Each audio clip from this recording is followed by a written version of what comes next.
Okay, hello everyone. We hope that you're finding this session okay, and we're very excited today to welcome you to this session with Queen Quet, who is the chiefess and head of state for the Gullah Geechee Nation and the founder of the Gullah Geechee Sea Island Coalition. She continues a multi-generational relationship with not only vegetables on her Sea Island family compound, but also with healing herbs and fruit trees via the ancestral knowledge passed down to her. Her topic today is going to be the Earth Dewey, excuse me if I'm pronouncing it wrong, Gullah Geechee Nation, plants and healing culturally.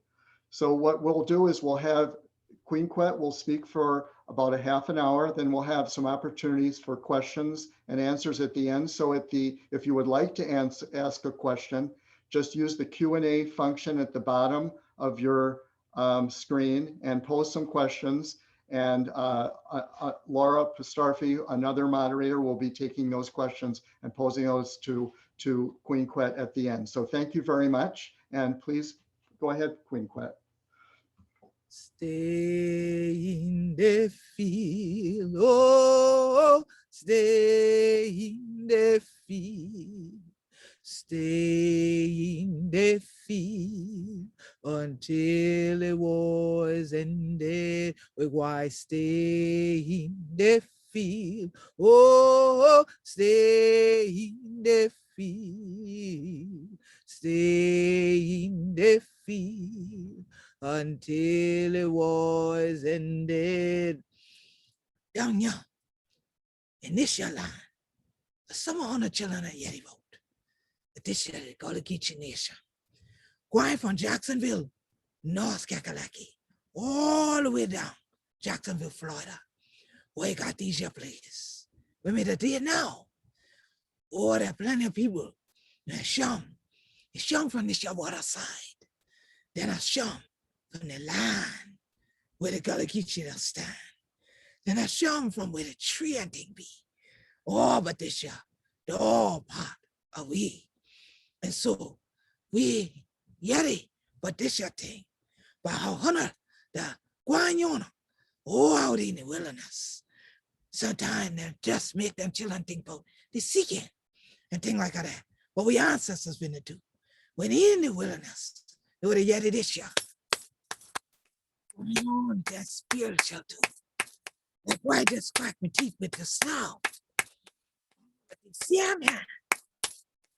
What bringing that sound, what also not only feed the soul, but feed this your body too. And the only way when I can do this is if you know say that time that we together here, pardon this your land, have to make sure not just the water to heal, but also this your sea island side. So your ancestors them say, but if Hona ain't know where Hona the day from, Hona ain't going to know where Hona the going. So you have to send Kofa, go back and fetch it. So this your day. I want to bring Hona to this your show with me. For start off, yeah, in the Gullah Geechee Nation. For honor we legacy. For honor we ancestors. Who will bring seed in even in the here during that time of the crime against humanity called chattel, slavery. So I can ask on a 4-week wide forward to enter the land, but take we hand and touch the sign.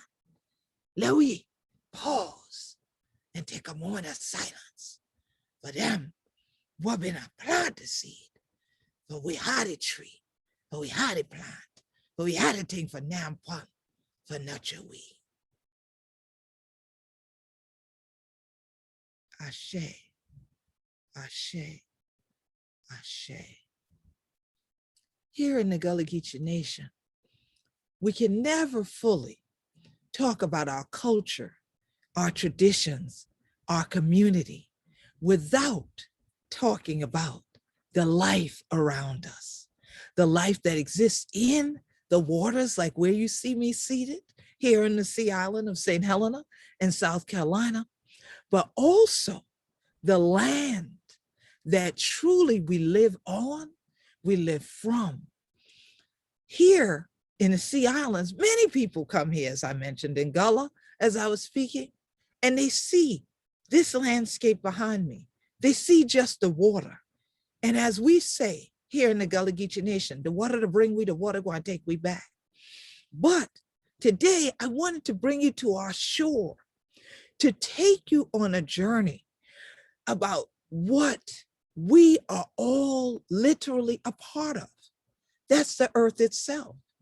So whether it be the water, because your body consists of 70% water, or the earth, because they talk about how the Creator took earth, molded it, and then breathed, and it became a living soul. So if you think of yourself as a soul of the soil, how could you not have a relationship with what grows out of the soil? The very things that we call vegetation, that we call foliage, that we call plants. So before I even got going for the day, to have the opportunity to talk to all of you that have joined us from around the world, and I know some of Gullah Geechee children, because you see, you've been a Kenya. I know a lot of folks in the Gullah Geechee Nation said, I'm definitely going to be there with you, Queen. And I pray you're here. And I just want you to take a moment and think about where we all are seated right now. Many of us are connecting virtually, sitting indoors. But if you're near a window and you can look outside and you can see some green growing, I want you to pause a minute, take it in, and think about how you and it are one.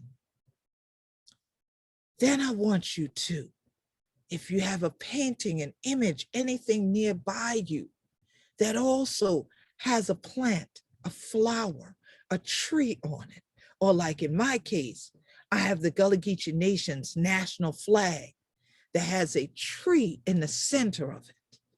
I want you to take that in. Think about what that just did for you.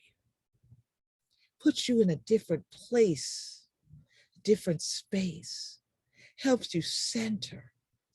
So just the imagery of something that grows from the soil can grow in your soul.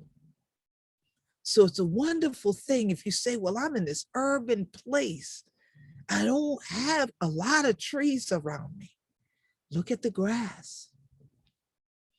Get a potted plant. Put it inside that space and have it help you take those toxins that you breathe out and transform them into beautiful growth. And as it gives you back nice oxygenated fresh air. Do we often stop to think about that?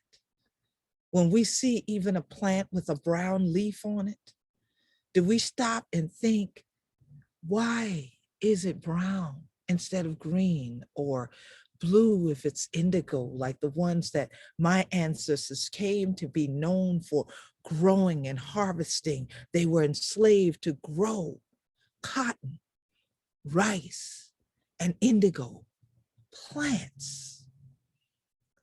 One that you could eat, others that you could end up wearing. And now we wear them and think nothing about the coloration of what's within. But once again, many of our natural dyes come from plants. So all day long, you really can't avoid plant life.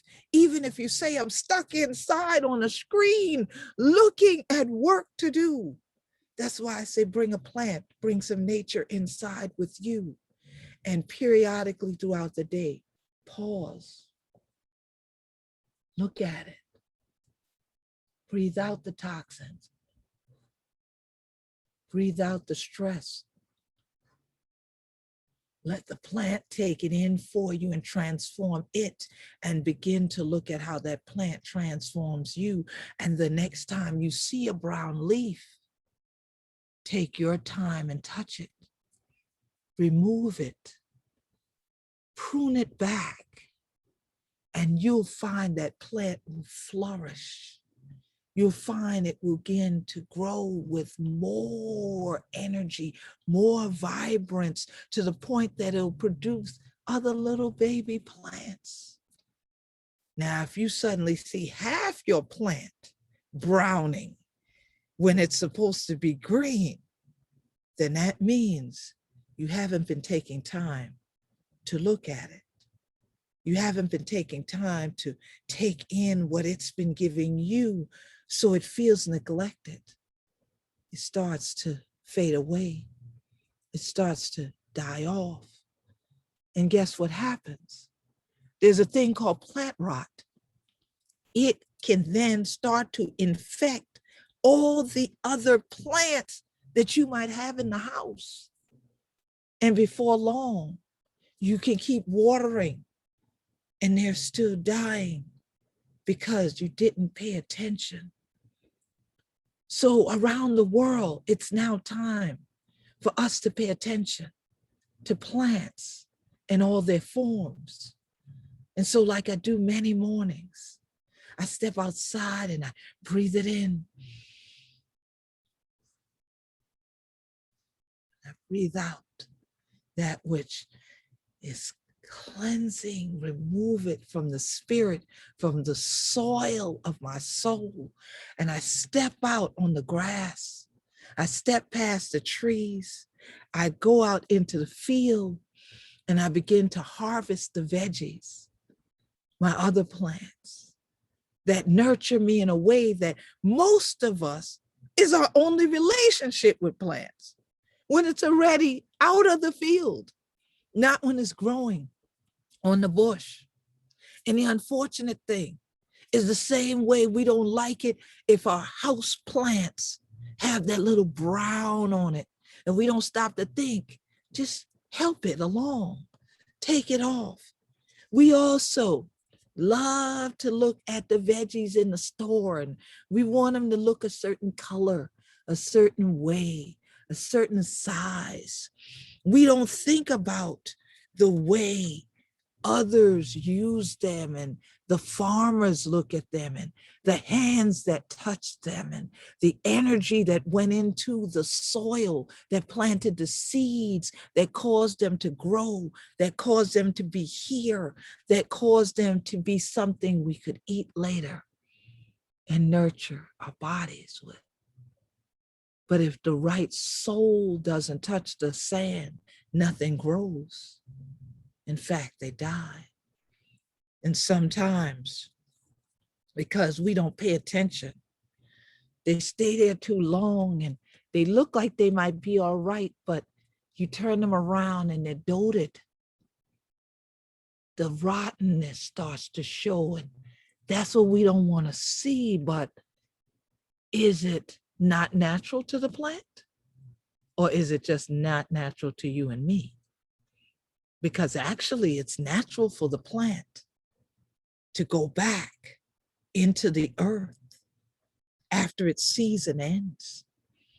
But because we've all been taught this manufactured version of what food life is and what plant life ought to be like, because we have these folks that have these perfectly coiffed lawns, and we have lawn care specialists, and we have arborists, and we have all these specialists and these titles that go around the world for those who get paid a lot of money to make sure that you enter certain areas and the plants are all decorating as you drive in, and the plants are around you at these places you pay expensive tickets to enter. We then don't pay attention to the natural process that sometimes has a little rotten spot, might be a little bit dotted, might be a little bit not so pretty, but this is still a tomato. All I have to do is the same way we took off those little brown leaves off the plants in the house, is cut off all this, and I can still eat this part on a sandwich. I can still make a soup. To me, it's just as pretty to see as the bell pepper. But the bell is tolling now for us to take some time. Going back to a landmark, Sankofa. Go back and fetch it. Go back and get that knowledge that our ancestors who were agrarian had. Go back and get that knowledge that the herbalists have, that make you go out there and know the difference between what we're going to eat for dinner and what I'm going to actually make for something that's going to heal the body. That's going to be an herbal tincture.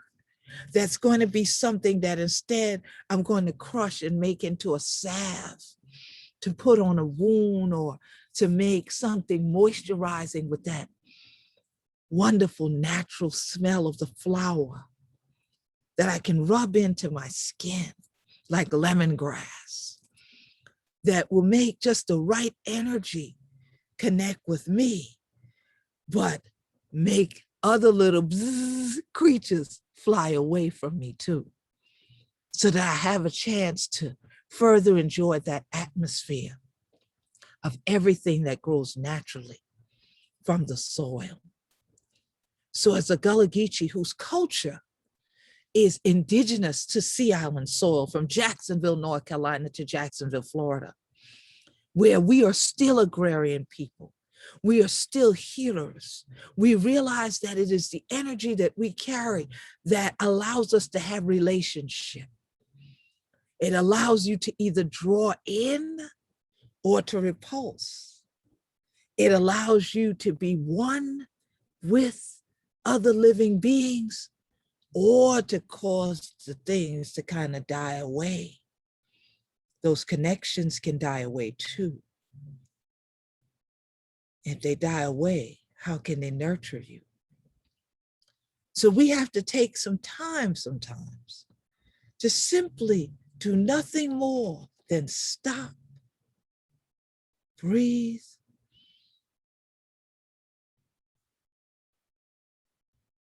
and appreciate the land and what we could touch from the land with our hand. Sometimes you might have to stand under it and reach up to see and touch the tree. It's a part of you. It's a part of me. So when we talk about a new way of being with plants, for me, it's not a new way. It's just like when we talk about our healing herbs and people say, oh, that's new age. And we're like, well, this new age must have been lasting for hundreds of years because they ain't new for we. It might be new the day that it came to you, wherever you might be taking your journey. But this is ancient. This is what's been here since Earth came into being, with sand that we call land and vegetation that grew. Many of us have heard the story of the Garden of Eden. Could you imagine if you could stand in it in this moment? And plants were all around you. And all you had to do was steward it by paying more attention, by not neglecting the beauty around you. Well, we have that opportunity right now to take some time to appreciate the plants for all they give us, and then respect that. If we continue to nurture the plant community why nurture we? And so we'll be standing like that tree planted by the rivers of water. You'll not be moved. So as we talk about the climate changing, we talk about things like sea level rise that bring saltwater inundation onto areas that were agricultural lands, that bring water into areas that won't allow certain vegetation to be sustained. Guess what? I come to the shoreline And you know what I see still standing? The trees, the Spartina, the Spartina grass. Some of them are adapting, they're changing, they're morphing, they're bending, they're doing all the things that they need to do to show you that I was here from the beginning of the earth and I'm going to be here too. So it's almost as if the plants are saying to the humans, so what you going to do? So that's the question today that I ask you. While we still have vegetation in the world, will we each take some time to plant another plant? Take a seed sometime this month, sometime this year. Plant a seedling somewhere on a piece of land. Start with a pot. Let it grow. And while it's growing, pay attention. Pay attention to all that you see in it. Let it speak to your soul and let it show you how as it grows, you grow too. How as you breathe out the stresses of all that we try to sanitize, compartmentalize, decorate, and arrange, we can never out arrange God's beauty of the natural plant life and its sustainability. And as we sustain the plant life, it going to sustain all of we. Because as the water brought us is one thing, but the waterways are our bloodline. But I always let people know the earth, that we family. And so as we treat the earth as family, there's no way that we won't be holding those seedlings and rocking them as our babies that eventually grow up to mount up taller than us and that give back to us as we gave back to them, because they are us. We are them. The tree that we. So how we going to live with the tree and the plant on this your journey? I hope we're not going to do them like a we in the Gullah Geechee family, that the tree, that we inextricably tied together and rooted in this your land. Oh yeah. And like them tree by the river of the water, all we going to stand truly blessed to breathe in, breathe out, breathe in, breathe out, breathe in, breathe out, and know that the plant life is teaching us lessons every day, without a doubt. So I'm so glad that Huna chillin' join we for yet just a little bit about this your new way of being with the plants. So if Huna in the door, go outdoors for now, do them this your day and do them again after that. And while you step out your door, breathe, see, and take a new journey. And I bet you'll find your soul healed because you've made the reconnection with the life that is you. You are plant life too. We were seeded in God's minds. Let's plant some seeds in each other's souls. So now let's chat a little bit about what gonna come here for Yeti this year day. I would love to hear the questions you have and everything else you have to say. Thank you, Paul, for having me here. And as we would say down south, thank you to all y'all. Thank you so much, Queen Quet. So wonderful to have your wisdom today. And thank you so much for sharing.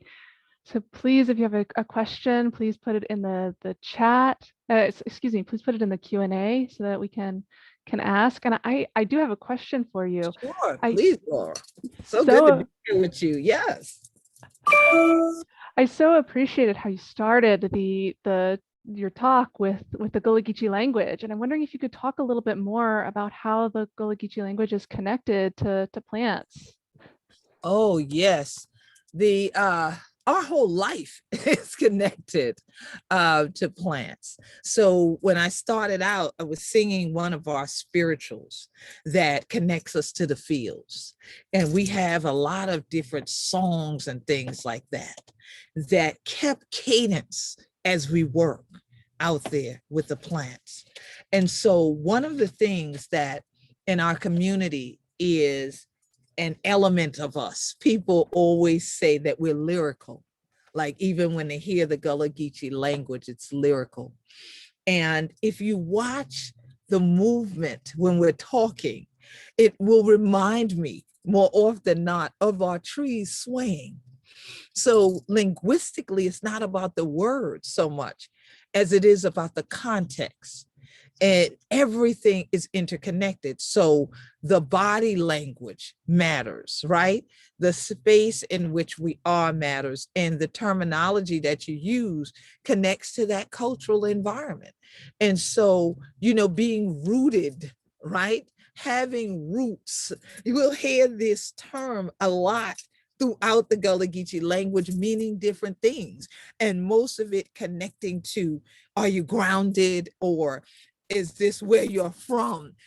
Are you rooted in it? So there are those terms that connect us back to plants in a way that I never thought of until you asked this question. But it's all a part of our life and our lifestyle. And so naturally, our language reflects the plant in so many ways. Yeah. Wonderful. Thank you. Thank you. And I just want to share, there's a comment in the chat from Kathleen. Beautiful Queen, you fill up my heart and inspire me. Wonderful. That's what we want. I love that. And Kathleen, and I hope there's many others besides you that have inspired to say, get out here, enjoy, even if it's just a one tree. It could look like Charlie Brown's tree. Okay. But treasure that tree. It could be that little tomato. Don't just say, oh, I'm so upset, oh, mine didn't come out perfectly. No, there's still nurturing in it. And so definitely, I want us to be more inspired that we don't have to be perfect. A plant in its natural habitat is not normally what we've been taught is perfect.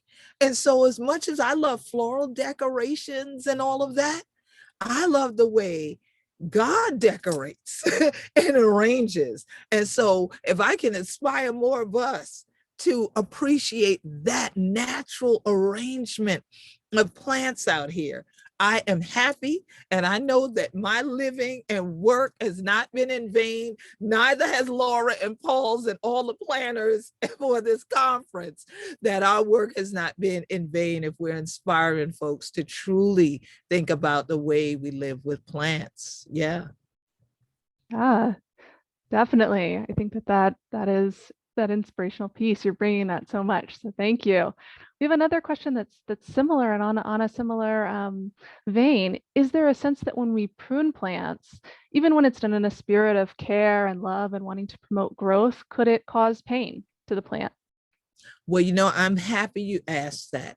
Many of you might have seen the movie with the blue people Avatar, because there are two Avatar movies, not the Avatar movie that humanized the cartoon, the one that had the blue people. I always said that they owe us money because that movie is about the Gullah Geechee.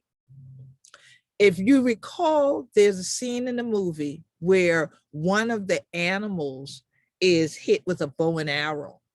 But before anything else is done, a prayer is done over the creature. Why? Out of respect for life. So even when I do go and I prune plants, I do a prayer and I respect that life that's there. And I say to the plant, not trying to hurt you, trying to help you out here because you ain't looking so good. So I'm trying to take these off, and maybe that'll help the rest of the plant feel good and grow more. And even when I'm in my field, I walk through And I said, oh, hey, mate, oh, looking good today. Hey, oh, are you coming in? You know, and I just spend time actually cheering on the plants. And I've had an abundant harvest this year, the more that I do that. So that's more work too, of course. So if y'all see me slimmer, it's because all the sweating out of the toxins work in the field. So definitely, I agree with you that there could be some element that we don't know about since we don't know the plant's language. It could be saying, ouch, while we pull off one of the things, or we're taking these little shears and cutting.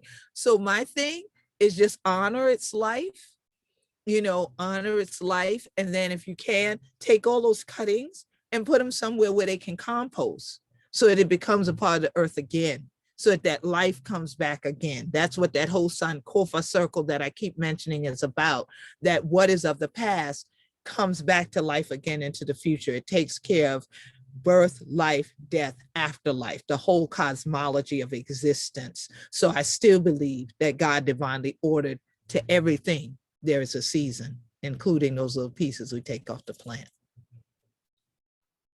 Yes, thank you. Thank you. So we have a question from Tabitha. Thank you so much for your words and taking the time to speak today. Do you have any plants that you would say you have a deep personal connection with, whether food, medicine, or other reasons? Would you be willing to speak to any personal connections you have with specific plants? I love that Tabitha asked me that, because I never thought about if there was, you know, it's almost like asking me, what's your favorite plant in a way, right? I never thought of any one particular one that I just have a special relationship until she asked me that. And I would say it would be with Spanish moss itself. But to say it's with Spanish moss alone would not pay respect to the oak trees that it grows with. There's a symbiotic relationship here in the Gullah Geechee Nation and throughout what is often referred to as the Low Country between Spanish moss and oak trees. And there are other moss that grow on many of our oak trees as well. And I would say I have a personal spiritual relationship with oak trees and Spanish moss, because anytime I see them, I'm drawn to them. And anytime I'm amidst them, I feel my ancestors' energy there. And I make connections. When I touch it, I feel even more energy of healing power there. So for me, being someone who is a native Gullah Geechee, I would think that my personal relationship really is with that Spanish moss, always wanting to know what was that long gray beard, and learning as I grew, as the trees grew, that that's a place of wisdom. So it's not just there, as we would say, dry long soil and things like that. And so it definitely does make a difference. And now you're going to make me ponder my relationships even more. But I also love being out amidst all the trees and vegetation and herbs and different things with my family members, because always opportunities for intergenerational learning. So they tell us what berries not to eat because they're poison, and which berries are the ones that make good wine. And that's my last name. So of course I would have a good relationship with wines as well, and with berries that make it. And so definitely I love picking grapes. So I have a wonderful relationship with grapevines. I love going to pick grapes and then actually making wine from it. So yeah. Wonderful, thank you. And I love that there are so many plants that you spoke of. Thank you so much. So we have another question from Morgan. It's Morgan would love to hear more about dispossession and resistance. So you talked a bit about rootedness, and Yes. Morgan's wondering how Gullah Geechee people think about and resist acts of dispossession. Thank you so much, Morgan. I didn't think we would get to that today in the new way of being with plants, but I'm so happy that you asked this, because as I mentioned, in the center of the Gullah Geechee Nation's national flag, and I'm going to try to see, you know how these screens are with Zoom? Sometimes you can't get them to fully show you the image, but let me see if y'all can get to see this. Let's see if I can get it to happen. Oh no, my tree doesn't want to show up here. But what I will do is I will make sure, there we go. Let's see. Is it coming up? If my tree will show up. Yeah, there we go. Little more, little more. Y'all can see it. Yeah. All right. So you'll see that that is the tree that I've been speaking about that's in the center of the Gullah Geechee Nation national flag. All right. And so that tree is actually human bodies intertwined that represent the Igbo, Mandinka, Malinke, Yoruba, Gullah, Gizi, Mendi, Temni, Fik, Ibibio, the Yemisi, the Kosabo, the Adisto, that were the indigenous people that were here that are also part of our ancestry. So resistance is in our blood. It is in the roots that are part of our tree for the Gullah Geechee Nation. We have continued to practice our traditions so that people would not think that we are a community that doesn't know self-sufficiency.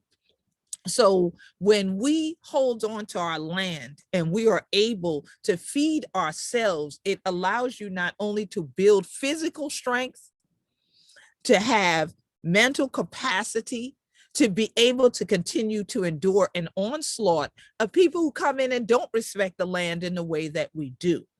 Because instead, they think beauty is in concrete and asphalt and not in the natural growth that I've been talking about.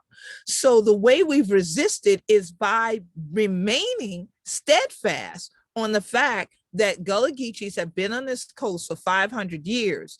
We have traditional knowledge that has actually maintained this coast. And that's why it's so beautiful and attractive to others. Like I said earlier, a certain energy draws you in or it repels.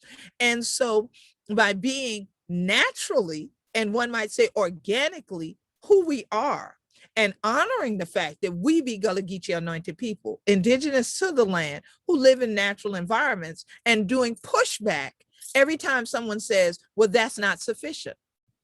Making sure that we position ourselves to be in the room, to speak out when someone says that a better use for a landmass is not to have a park or an open space or a community garden, but it should be another hotel.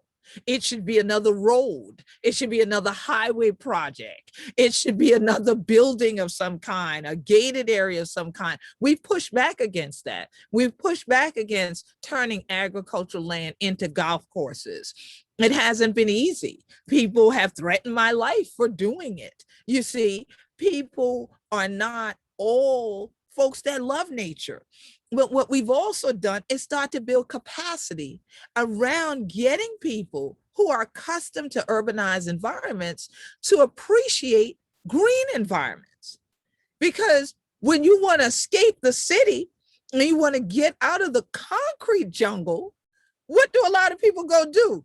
Want to go to real jungles, go to safaris. They want to do what? Come to islands. And where do they want to go? They want to get on the same beach. They want to get on a shoreline. But we say, but guess what? That won't be there if you pave over everything. So now we bring in science. We bring in various aspects of it, engineering. And then the biggest thing is bringing in just the experience. And we continue to be vocal. We never think that a day can go by without speaking up about our rights, our right to self-determination, and our right to live in a natural open space environment that is in balance with the other things that are living beings of the earth. So we continue to push back on those who tell us that no, what we've designed, is the world you must live in. So we all have to go toward a new way of being, listening to one another that have lived in places and spaces for 500 years. There's knowledge there. You don't have to have a degree to prove you have knowledge. You have to think about the degrees of your understanding. So now, how are we going to sit together and then talk about the future for us all and for our future generations? So that's the thing. We've continued to be vocal, steadfast, immovable, that tree planted by the rivers of the water that shall not be moved. And we have then garnered the support of folks like even here. For me to have an invitation like this, for this type of conference, means a great deal to me because it says my community matters to folks that are all the way in Minnesota, okay? That they're not on Sea Islands, but the Sea Islands matter to them. And the more that you build that global capacity of other people of like mind, believe me, you become like blades of grass that don't have any lawnmower in sight. They multiply very quickly. And the next thing you know, they can choke out anything you don't want growing there. And so that's part of how we have done our resistance. That's part of how we continue to do our resistance. And we have an international organization, the Gullah Geechee Sea Island Coalition. I hope you'll join us and be a part of that. Continued resistance and living our traditions is how we hold on to the land and the culture, and we have a continuation of our existence into the future. So I'm so happy you asked about it. And if you want to be part of the Gullah Geechee Sea Island Coalition, it's open to anybody. You can join, go to gullahgeechee.net or go to gullahgeecheeland.com. Go to gullahgeecheeland.com. And many of you who are interested in a lot of things that we do here about the natural environment and things like that can sign up at gullahgeecheeland.com to be on our database to learn about some of the walks, natural walks and environmental projects that we're working on here to keep not only our lives going, but the plant life too.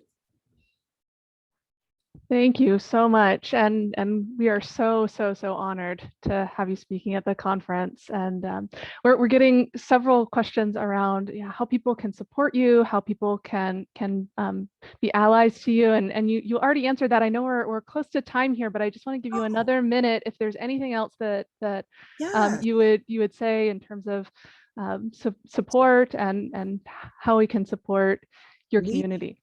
Yes. So as I just mentioned, go to gullahgeecheeland.com. You can make donations from there as well to our Gullah Geechee Land and Legacy Fund. You can also find the Gullah Geechee Land and Legacy Fund on GoFundMe, and you'll see a video of me talking about some of the land rights issues that we continue to fight and our legal fund for that. And we also have started community gardens and seed exchange projects with funds from that fund during COVID to help keep our farmers going and to keep our food and to eliminate food deserts as well. And we're about to start a tree planting project. So if you make donations, you can do it through GoFundMe or do $ Gullah Geechee Nation on Cash App. So Gullah is spelled Gulllah. Geechee is Geechee. Ain't no I in Geechee for the we, okay? So Gullah Geechee Nation, so nation NATION. So $ Gullah Geechee Nation for Cash App, or go to gullahgeecheeland.com and then you can click at the donate button right at the top. I really appreciate all the support. And of course, becoming members of the Gullah Geechee Sea Island Coalition helps us to be able to have more expertise brought in. So I know a lot of arborists and master naturalists and folks like that are here today. And we would love to meet you and to work with you because we have some great projects that we're about to work on with some natural trails and healing centers here on the Sea Islands. So please reach out through gullahgeecheeland.com and follow us. We are on Twitter and Instagram at Gullah Geechee. We're on Facebook, Gullah Geechee Nation. So Gullah Geechee Nation's Facebook fan page, click, and there's also gullahgeecheenation.com, which is our blog. So we share a lot of our events and our activities. So please, if y'all would tweet that, share that, get others to join us, we can plant more seeds together and help the world have a new way of being, not just with the plants, but with the energy we are planting into each other's souls. And remember, we are just like the soil. So what are we planting in our own soil, in our own soils of our own soils and our own souls, so that the next generation harvests some positivity, some beauty, and what we call that fruit of the spirit. So I appreciate all of you for being here for this keynote address. Thank you, Paul. Quite naturally, since Paul's name is Moss, he and I have our old kind of symbiotic relationship since we met at the University of Minnesota. And then Laura, thank you so much. It's so wonderful having this opportunity to have this dialogue with you and everybody that's here. And we just so much appreciate all your support. And oh, by the way, if you go to gullahgeechee.biz, you can join the Gullah Geechee Sea Island Coalition there. And you can also find my books and other things that tell you more about Gullah Geechee history, heritage, and culture, and some nice gear that you might want to wear outside as you're enjoying those plants and you're taking your journey throughout the day. So definitely continue to enjoy the conference. And I pray that afterwards, there's new growth and we all have a new way of being with plants. Well, thank you so much. We are at time, but giving you such a big round of applause, and I'll give Paul the last word here. Just to thank everyone, and we'll be going to our next sessions now, but just wonderful job. Thank you so much, Queen Quet. Really appreciate you taking the time today to give us such a wonderful talk. Thank you. Thank you for having me. God bless on a children. Enjoy the summer.